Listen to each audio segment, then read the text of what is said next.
এবং বিজ্ঞান অনুযায়ী সাত আসমান প্রমাণ কি সম্ভব? আসেন জানি।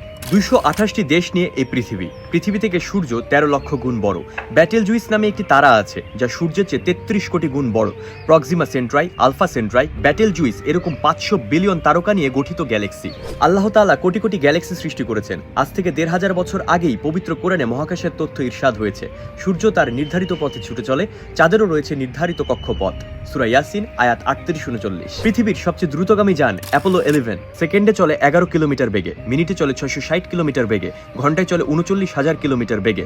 যদি কেউ পৃথিবীর সবচেয়ে কাছের তারকা প্রক্সিমা সেন্ট্রাই অ্যাপোলো 11-এ চড়ে যেতে চায়, তাহলে সময় লাগবে 1,15,000 বছর, যা কোনোভাবেই সম্ভব না।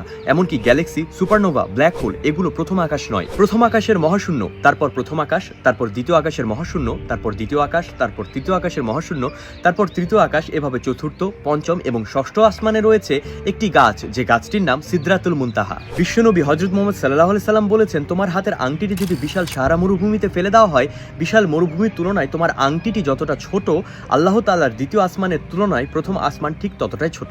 আল্লাহু আকবার। সপ্তম আসমানে আছে বিশাল সমুদ্র জগৎ ও আল্লাহর আরশ। আল্লাহর আরশের ভেতরে আছে আল্লাহর কুরসি অর্থাৎ আল্লাহর সিংহাসন। তাহলে একটিবার চিন্তা করে দেখুন আল্লাহর সিংহাসন কত বড়। আল্লাহর সিংহাসনের উপরে যদি 7 আসমান ও 7 জমিন রাখা হয়, বিশাল মরুভূমিতে আংটি ফেললে যেভাবে হারিয়ে যাবে, 7 আসমান ও 7 জমিনও তদ্রুপ হারিয়ে যাবে আল্লাহর সিংহাসনের উপরে। আল্লাহু আকবার।